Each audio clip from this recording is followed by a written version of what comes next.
Bonjour et bienvenue à la critique exigeante pour cette review du chapitre 90 de Dragon Ball Multiverse. Encore une fois, je répète, je ne fais pas des reviews des chapitres qui ne sont pas les chapitres principaux. Et ce chapitre-là était quand même, je pense, attendu. Le fameux duel Bra contre Gast. Parce que oui, encore une fois, ils le font quand même assez souvent, c'est la deuxième fois si je ne me trompe pas. Ben, ils ramènent à la vie tous ceux qui ont été tués, notamment Gast, qui avait été tué par Boo.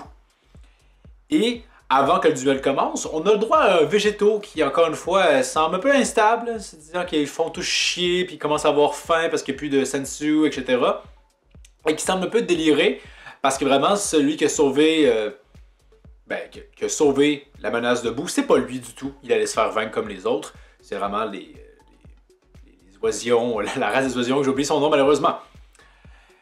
Et le duel commence et s'arrête. Je pense que beaucoup attendaient ce duel-là parce qu'ils se disaient, bon, ben, Gast va remettre Bra à sa place.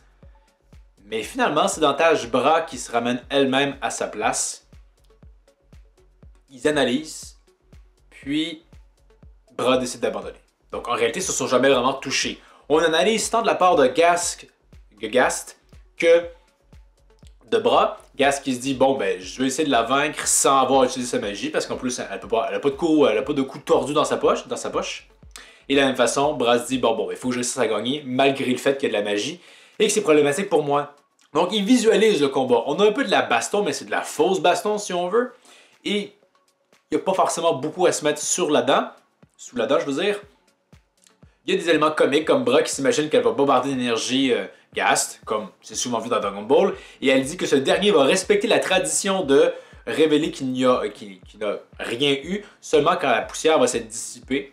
C'était quand même drôle qu'on se moque un peu des archétypes de Dragon Ball. C'est un peu plus problématique si plus tard l'archétype revient, hein? On s'en moque, mais est-ce qu'on les réutilise plus tard?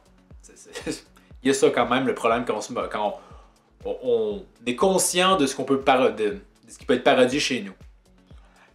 Mais c'est ça, le duel va pas plus loin que ça. Et honnêtement, ce que j'aime bien dans des duels, généralement, c'est quand il y a de l'engagement émotionnel, hein, une soif de gagner, un désir de vaincre l'autre.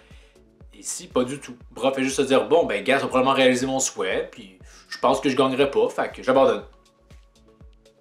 Je veux dire, ok, on se dit bien qu'elle veut gagner, mais qu'au final, elle sait bien que Gast a des meilleures chances de vaincre 23 que elle. Mais quand même, il n'y a rien qui l'empêchait de se dépasser à fond la caisse dans un beau moment que peut-être qu'elle réussit à avoir le dessus, hein, sait-on jamais. Elle va gagner, puis finalement elle dit « j'abandonne ». Et là, elle révèle son véritable but altruiste. Ça aurait eu le même effet, mais on aurait eu le droit à un combat quand même enlevant. Ici, c'est du sous-combat. L'espèce de combat mental Freezer-Goku était, à mon avis, plus intéressant. Vraiment, parce que là, on a deux adversaires qui... Il n'y a rien qui les pousse vraiment à se battre. Et ça paraît, ils se battent pas finalement. Et c'est dommage. Au final, on se doutait bien que Bra n'allait pas se faire malmener. Hein? C'est pas le personnage, mais n'empêche. Ensuite, on conclut ce chapitre-là avec 23, qui discute encore avec son acolyte, c'est pas tant clair.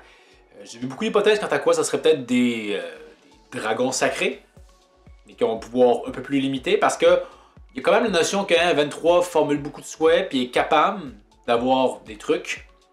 Donc, c'est peut-être ça, mais au final, pourquoi est-ce qu'ils participent à ce tournoi-là et quel est leur intérêt?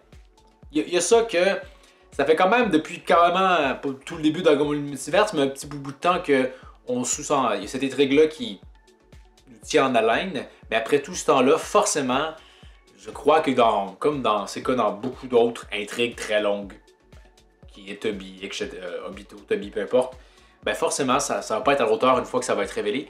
Et je pense que ça va être pareil ici. Mais quand même, il y a un peu plus...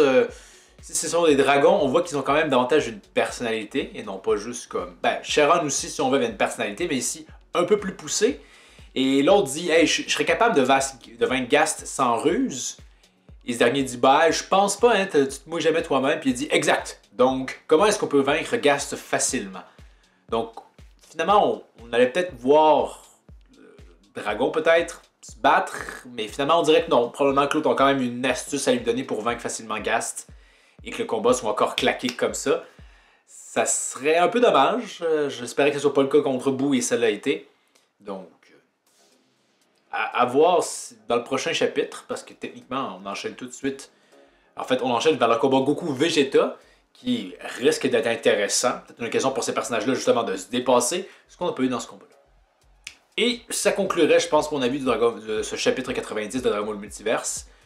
Encore une fois, c'est toujours... Hein, c'est ça qui est bien, moi, avec Dragon Ball Multiverse, c'est que même quand on est dans le pas extraordinaire, on n'est pas dans le mauvais comme dans Dragon Ball Super, ça fait du bien. Mais on aurait pu s'attendre à plus. Mais en même temps, ce qu'on ne saura jamais peut-être, c'est que probablement que Dragon Ball Multiverse, d'une certaine façon, c'est quand même peut-être lucratif, peut-être. Mais n'empêche que ça fait quand même très longtemps que c'est là. Donc je peux comprendre qu'il y a peut-être une volonté d'en finir et de passer à autre chose. Donc, une volonté de ne pas forcément précipiter, mais de ne pas trop inutilement allonger la chose. À voir. Donc, vous, qu'est-ce que vous avez pensé de ce chapitre de 90 de Dragon Ball Multiverse? Qu'est-ce que vous pensez de l'échange Bras-Gast? Et qu'est-ce que vous pensez pour la suite? Donc, faites-moi en part dans les commentaires. Pour la prochaine critique exigeante, j'en ai déjà parlé dans le passé, Tokyo Revengers, l'anime. Et là, je sais que le manga est terminé et par simple curiosité, je suis allé voir. Et honnêtement, ça mérite que j'en fasse une vidéo. Si vous aimez me voir vomir sur des trucs, il y aura vomissement à souhait. Donc, ça sera ça la semaine prochaine. Donc, comme toujours, merci d'avoir regardé. N'hésitez pas à commenter, partager, vous abonner et plus encore. Et je vous dis à la prochaine. Critique exigeante.